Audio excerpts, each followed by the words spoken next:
Fourth Pride is on the move. Raptors hover over a withered carcass. But there is scent of fresher meat in the wind.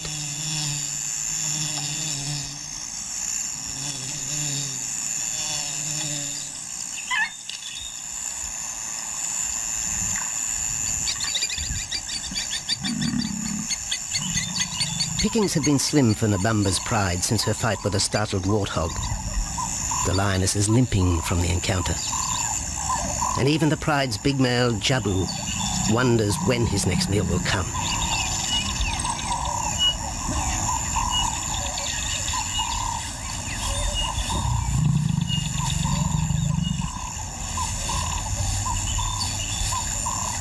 There's been no kill for 3 days, and Nabamba's cubs are hungry.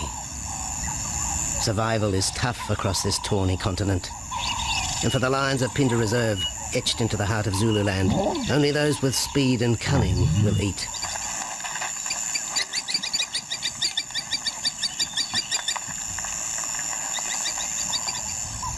For this pride anyway, it's been a long time between meals.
Jabu had waited too long for his lioness to feed him. Overnight, his stealth carried him into the path of a careless zebra. The rest of the herd is still skittish. One animal had already lost his tail to a hungry pride, but for the dazed stallion, it was all over in seconds.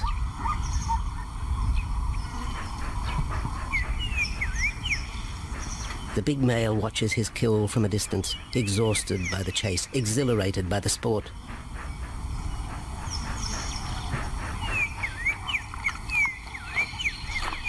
Jabu will feast later. Tired from the hunt, he needs to rest.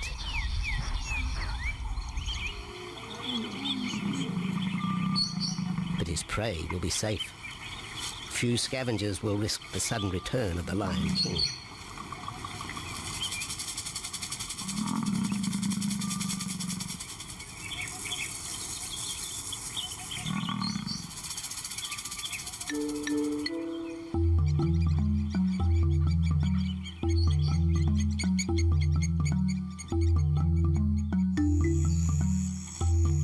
Zulu trackers follow the spoor of Nabamba's Pride across Nziki Marsh.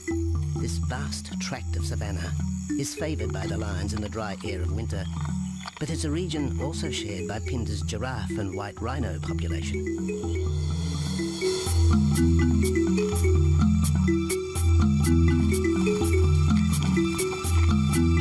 Through modern times, most of southern Africa's wildlife has been ravaged by hunting and habitat loss.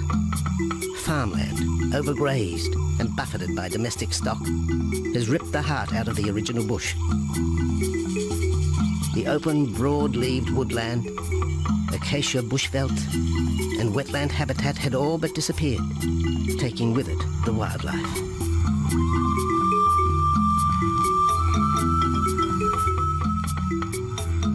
A few years ago, the Phinda Project was born. 17,000 hectares of farmland bought up in KwaZulu-Natal along South Africa's eastern seaboard. What followed was the largest game restocking program ever seen on the subcontinent.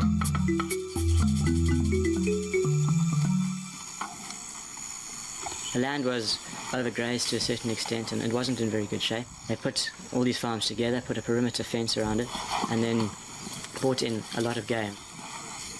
I mean, we brought in elephant, we brought in rhino. We started off with those sort of animals and then started with cheetah, bringing in cheetah onto the reserve, mainly to get them used to the area before the lions came on, because the lion is a more superior predator as such and would dominate the cheetahs. We wanted to get them settled first before the lions came in.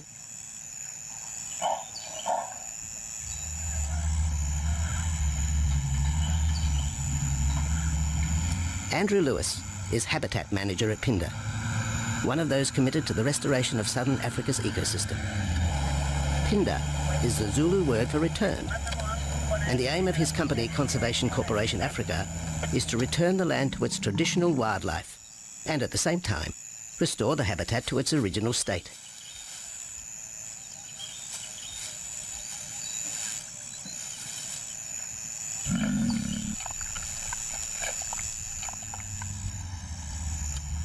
Phinda is cautiously open to top-level tourism, limited and luxurious. Dreams of extending the green frontier require funds, and the reserve's lion pride has already earned its keep.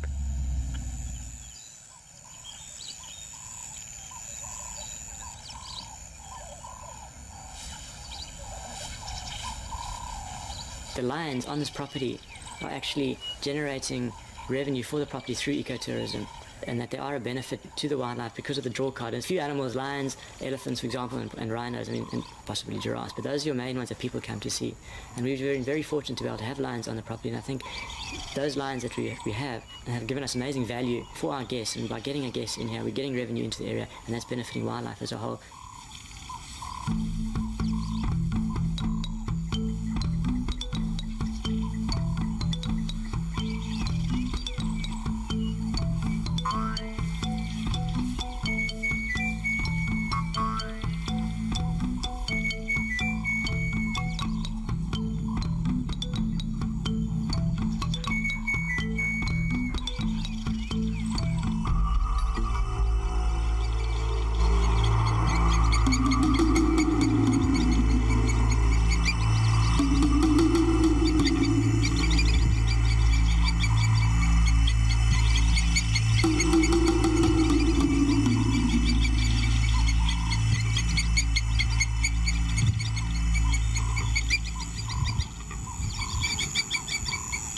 Jabu has returned to his kill. He licks the bloated carcass, but still there is no feeding.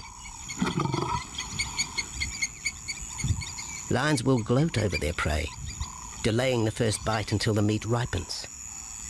For Jabu, the prospect of the meal is to be relished as much as the eventual feast.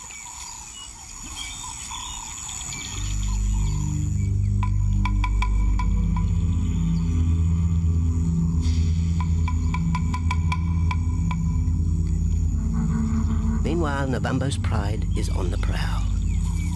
The older cubs are 10 months now, weaned, but still dependent upon Nabambo for food.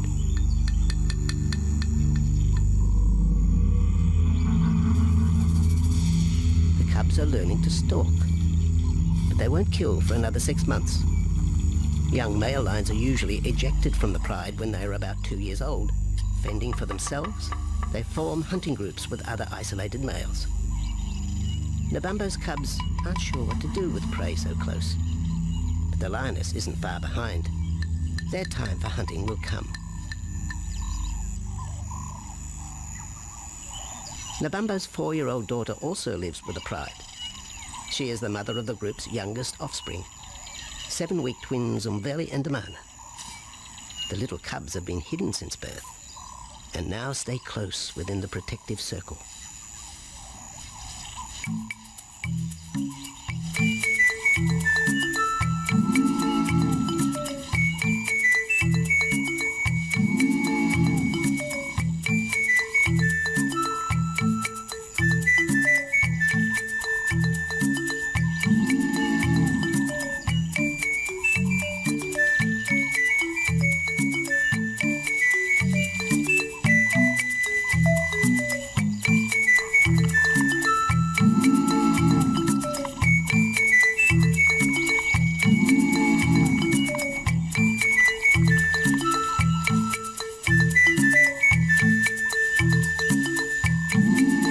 babu has little time for his small cub.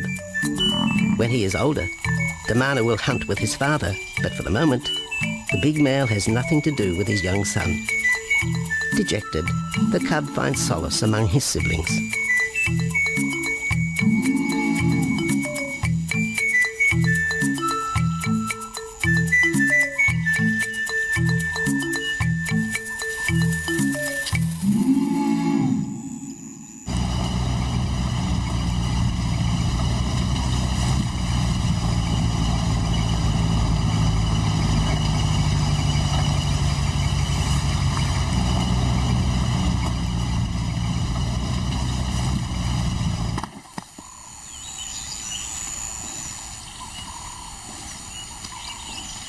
A young giraffe lies helpless in the grass. The animal's complicated vertebra means it is unable to rest its neck for any length of time. Lack of mobility means blood to the brain slows, leaving the animal disabled.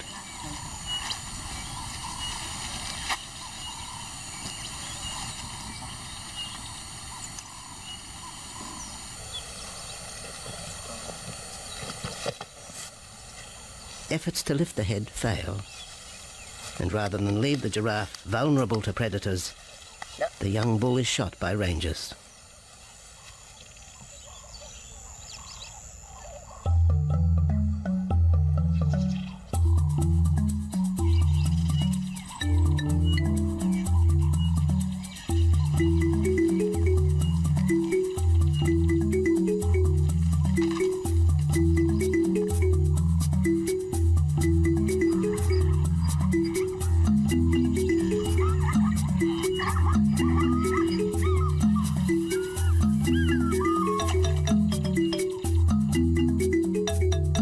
Activity by the waterhole rekindles the interest of the pride. Nabambo is typical of most big cats. They conserve energy 20 hours a day, waking only to groom and hunt.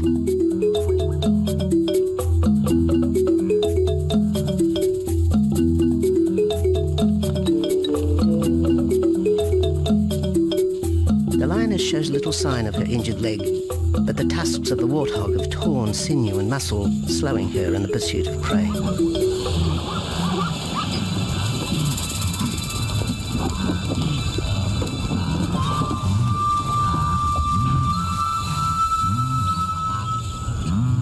Once again, Nabambo and her pride will go hungry. But the big lioness senses another kill nearby. A young giraffe slain by humans will provide meat for her cubs. Leaving the pride, Nabambo follows the scent.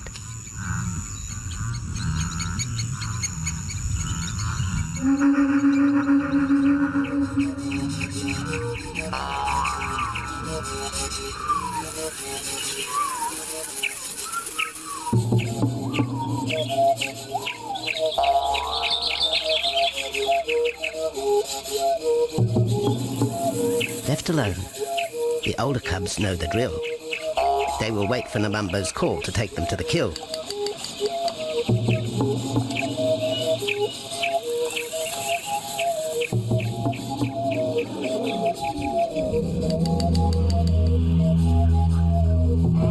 The day moves into shadow. The cubs are restless and a little afraid. Adult lions have few enemies, but cubs, even those 10 months old, are at the mercy of leopard and other predators.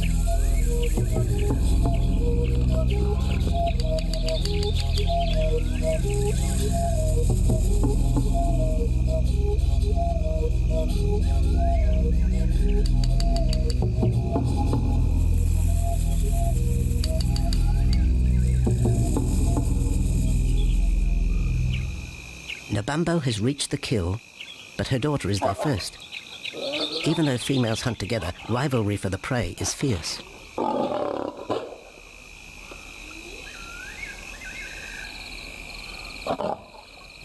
The big lioness begins the trek back for her cubs, but the youngsters have heard her call and they meet halfway.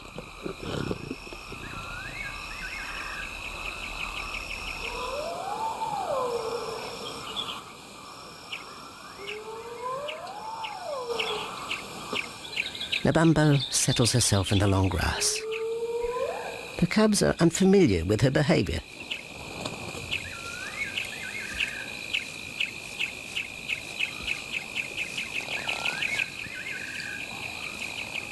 A female will usually head the charge of the victim and leading the way for the pride to eat.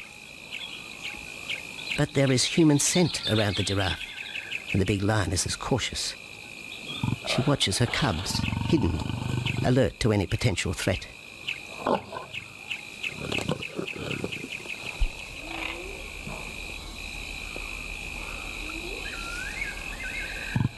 The cubs are curious, confused by this new smell.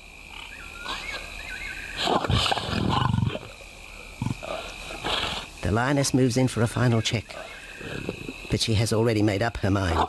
The carcass is tainted. There are foreign traces, a dangerous ambience. Instinct tells her this is not food fit for her cubs. Disappointed, Nabambo moves away, the scent of another night stalk already in the wind.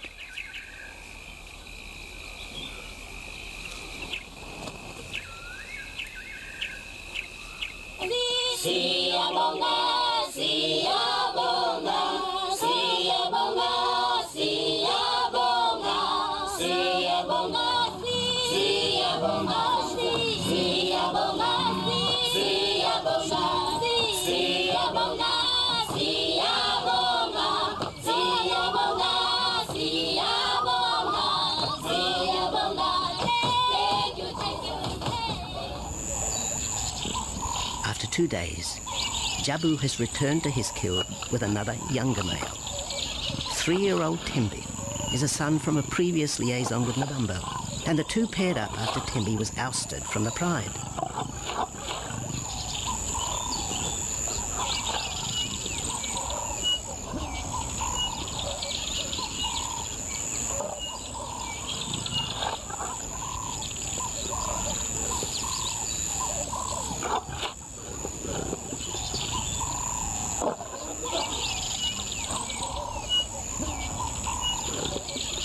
Pride males are lazy and will gladly let the females track down prey. But the theory that males won't hunt is a fallacy. Any hungry male will hunt for himself when no free lunch is provided by the lioness, hyenas or other predators.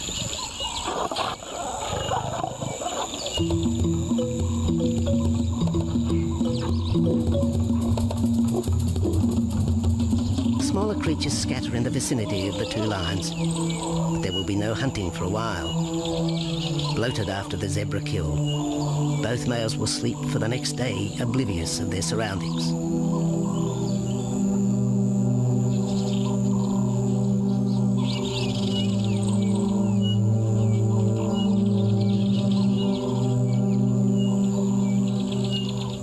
Lions hunting in pairs or groups have a success rate of around 30% in daylight, but studies show single hunters are more successful at night.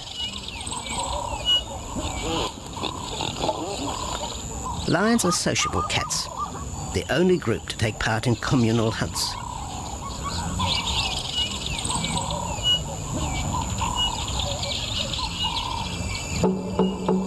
Ambush is an important part of the lion's strategy. Often one pride female will round up the prey from the front, driving it towards a second lioness.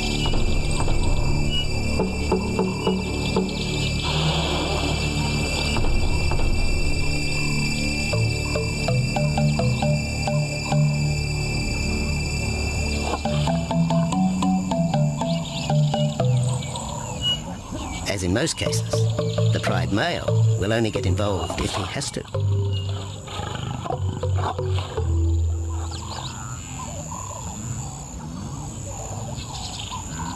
Accidents involving humans are rare in southern Africa's game reserves. Our primal fear of being eaten has been well documented, but in fact, lions seldom attack if they're not provoked. At Phinda, great care is taken to limit the number of people viewing game. Emphasis is placed on causing the animal as little stress as possible.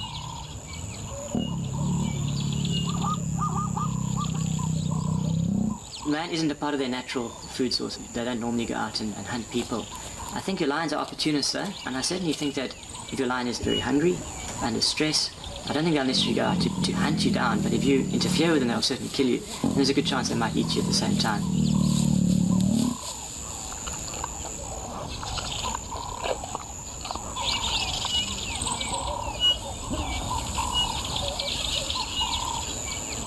With all animals, it's how you treat them is what's the reaction you're going to get back from them. Certainly at Phinda, all our guides go through a training course and they're all brought up to a certain standard. There is a certain operating ethic with regards to viewing animals, and we certainly try and be as sensitive to the animals as possible.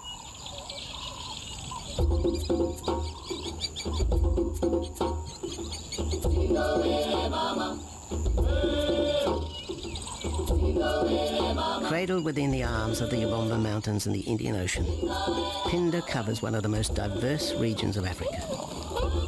Here are found 7 different ecosystems, from palm savanna and bushveld to rare sand forest and dense thorn bush, all restored from the pastoral belt which had swept down the east coast.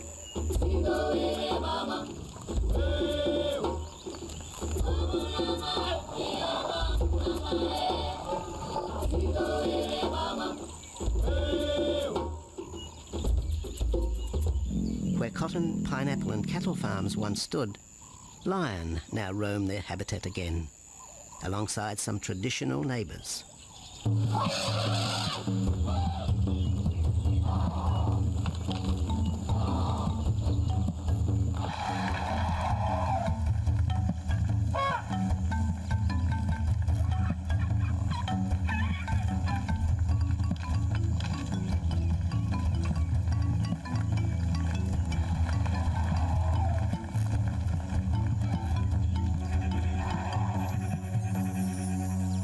Phinda sees its responsibility to the region extending beyond restoration of habitat and wildlife.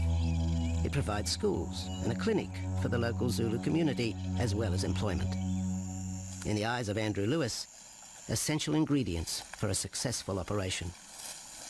It's very important to involve the communities around your reserve because they have to benefit as well. There's no point in just taking land, get some investors to invest in it, but if you don't allow the people who are on the periphery of that reserve to benefit from it, you're going to have an immense problem with poaching, and they're going to cut your fences down, and you're just going to have an uphill battle.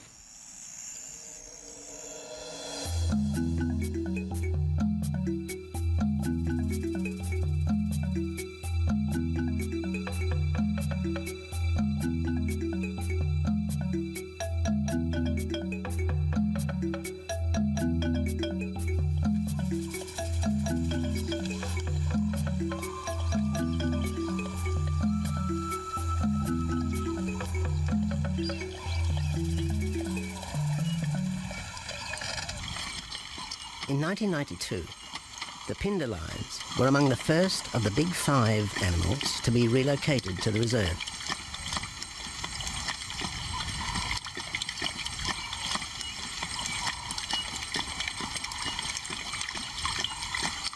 The original pride came from the northern province of South Africa, a vast scrubby region flanked by the ragged Drakensberg Mountains near the Mozambique border.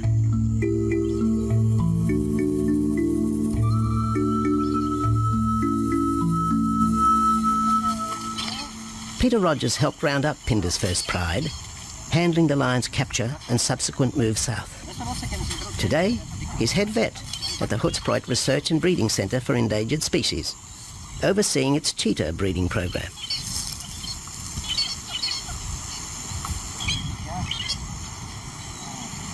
But it's the discovery of what's believed to be a long extinct strain of lion that has put Peter's centre on the map.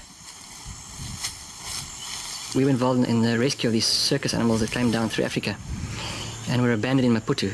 We were just founded by an animal welfare group called Animal Defenders based in London, and they said, could we just keep these animals temporary? First they mentioned tigers, and then they came back and said, well, there's 6 lions as well. So we said, yeah, we could hold them temporarily just until they found permanent homes for them, but basically get them out of the predicament that they were and the shocking conditions that they were in Maputo and Mozambique.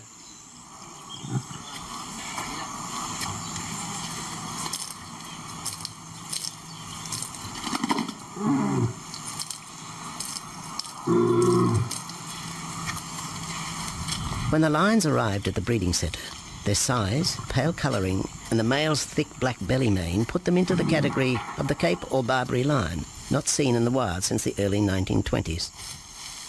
A few still exist in captivity, and a male and female were brought to South Africa from an Italian zoo for breeding purposes. But attempts to mate Arcaf, the big male from the ill-fated Mozambique circus, with the Italian female are proving difficult.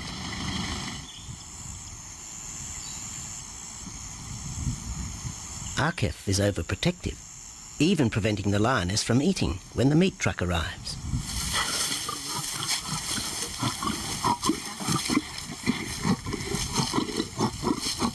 Finally, though, Sisi makes her breakthrough.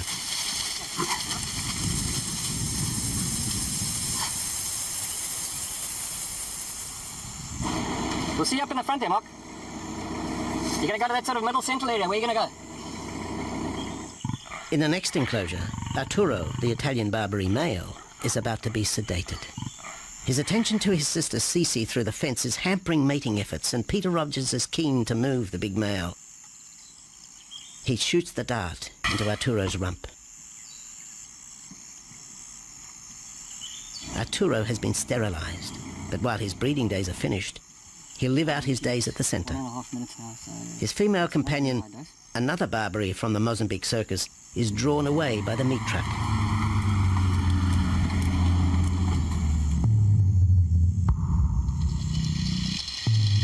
It's 20 minutes before the anesthetic takes effect.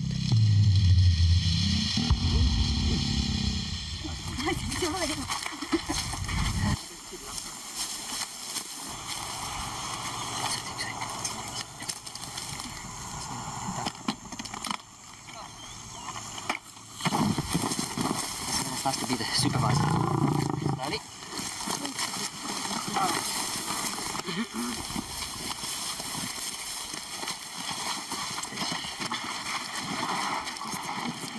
You need all your help at the bottom just to put him back into the cage, okay?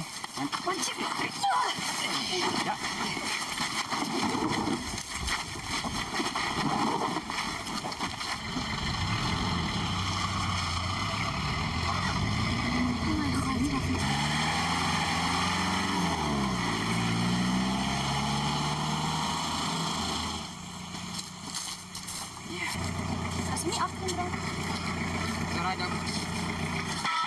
The anesthetic gives Peter Rogers and his team a chance to check over the 12-year-old lion. He'll spend a few weeks in this cage before being returned to his enclosure for observation. I still want to inject him and everything, Mark.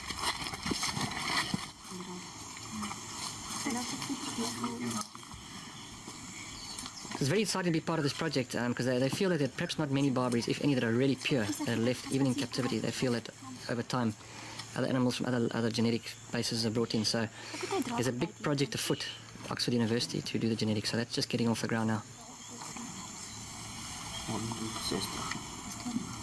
Okay.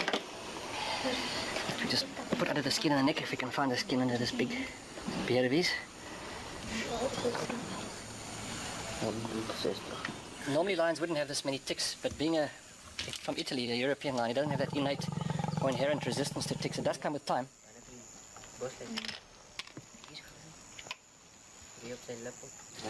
Like a bit of a bit like this.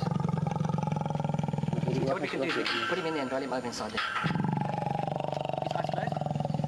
Immediate term now is to get these ones to breed, and we'll take it day by day from there and see how it goes. But the prime object initially was just to get these animals back into good health, and it's developed into something a lot bigger.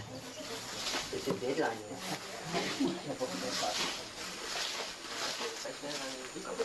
Yeah.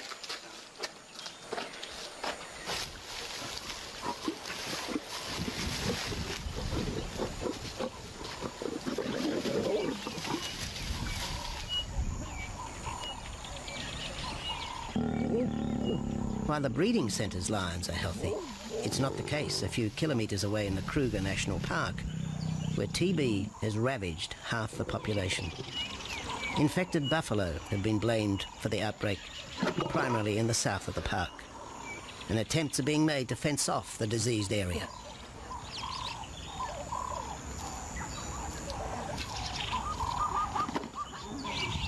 and the lions are preying on infected buffalo. Because it's an exotic disease and not an indigenous disease, the lions are totally naive and they've got no resistance to it. So it's a big problem. It's a very difficult decision to make as to what to do. It's a very topical and heated subject at the moment.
Back in Phinda, the night stalk has begun. Nabambo keeps her cubs close. They're hungry, but tonight only Impala can be tracked down, a morsel for the lioness. Food is scarce at this time of year, so the pride's territory covers a large area. Lions can only afford to be territorial where there is a reliable supply of game.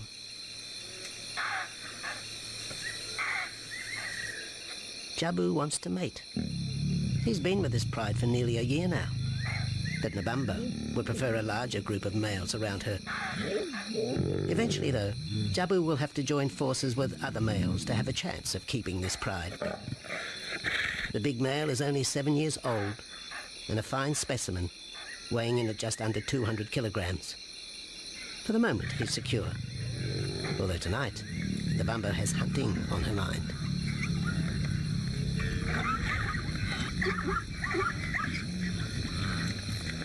The cubs follow in the lioness's wake. If there is a kill, she will feed first. Often, weak cubs lose out to a hungry mother. High juvenile mortality rates are the result of lean times.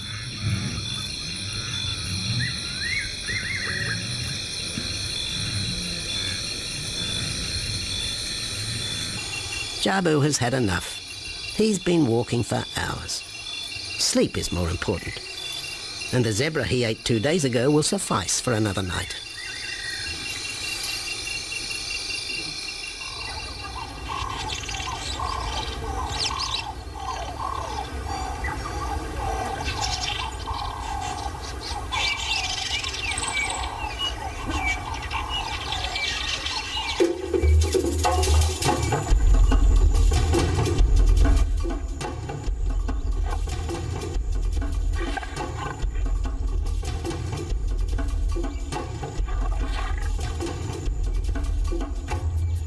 Nabambo has made a kill, a young Nyala buck.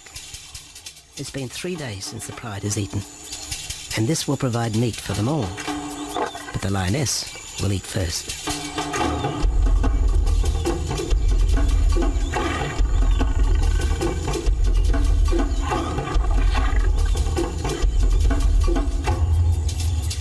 The cubs know the routine.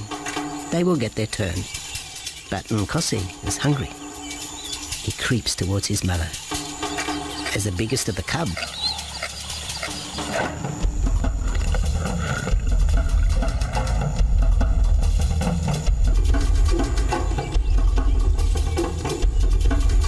Nkosi watches. A lioness can eat more than 20 kilograms in a single sitting. This could be a long wait for the little cub. Nkosi approaches the kill cautiously. Sometimes a lioness will turn on her cubs, but today Nabambo is pleased with her efforts.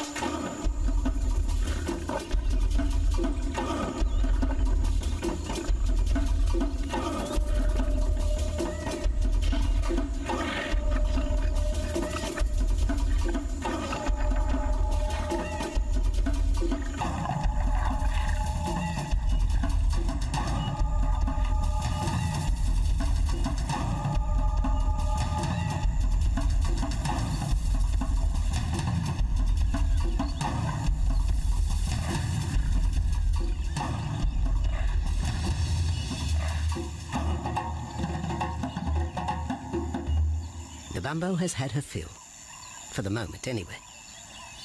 Lions never eat the stomach of a kill. She will bury it before dragging off the carcass. This way, hyenas and other predators are thrown off the scent. The evidence has been buried. The carcass is no more.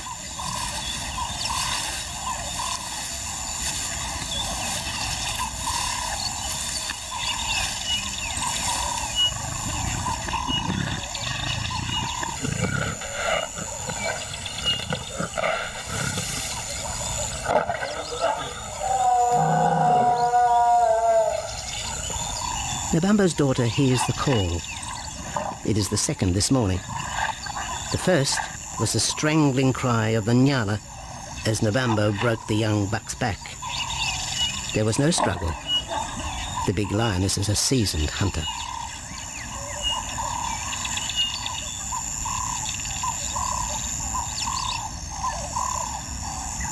The rest of the pride will feast on the carcass after Nabambo retires.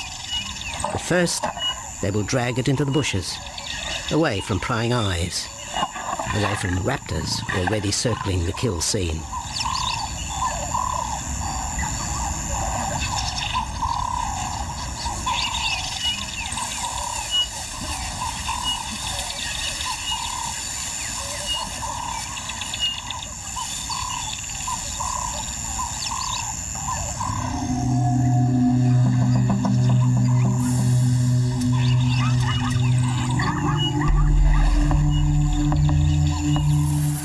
Kill has created a nervous edge.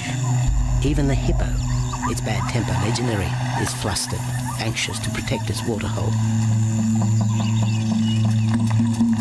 Wildebeest are a favourite prey for lions. Naturally, they feel vulnerable. But for the pride, there is no agitation. Gorged, they will sleep for the next day. Even Mveli and Damana, the 7-week twins, have tasted blood for the first time. But it will be many months before they take part in a hunt. For the moment, they just want to play with Nkosi.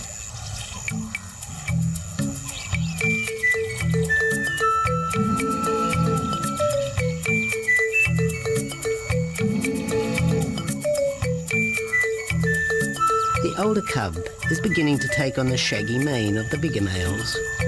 Within 18 months, he will be hunting with them, competing for his own pride. In the meantime, though, he has to contend with his young siblings.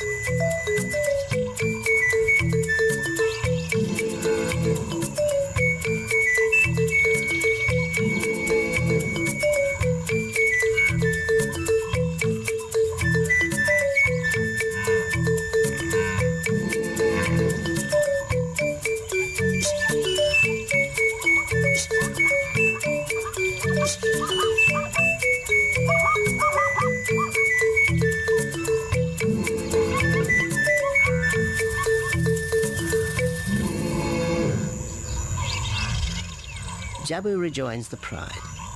He has missed out on the kill, but he didn't share his zebra with the rest of the pride the previous day.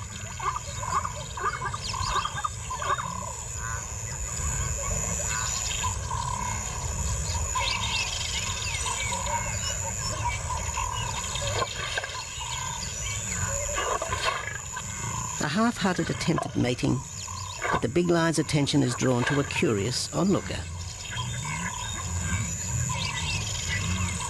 With the pride so close, the giraffe won't be sitting for long. Drinking and sitting is when they are at their most vulnerable.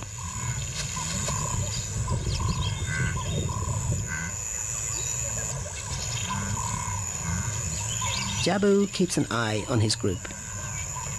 Pride takeovers by other males are common, and savage fights can occur between the pride male and the intruder. If a takeover is successful, the new male will usually kill all the suckling young of his former rival.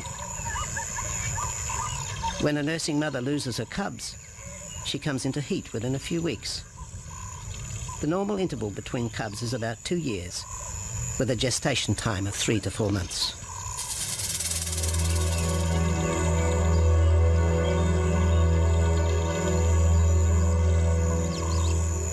Jabu marks his territory, but it may soon be all in vain. A fresh infusion of lion genes is necessary to avoid the effects of long-term inbreeding. It's likely Jabu and his son Tembi will be swapped for males from another game reserve.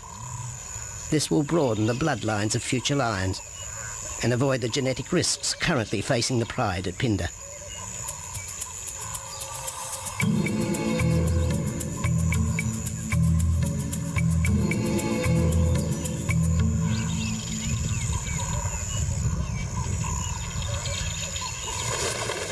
Vultures have found the dead buck, but there is little left of the carcass. Nabamba and her pride have eaten. The big lioness tries to dislodge Inyala fur from her teeth. Tomorrow, the next day, there will be another kill. Nabamba's cubs will grow up strong.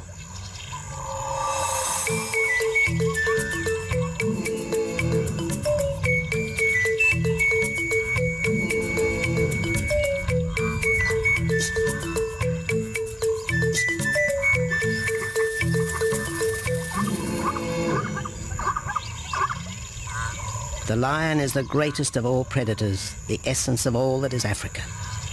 And yet, there are fewer than 50,000 left in the wild.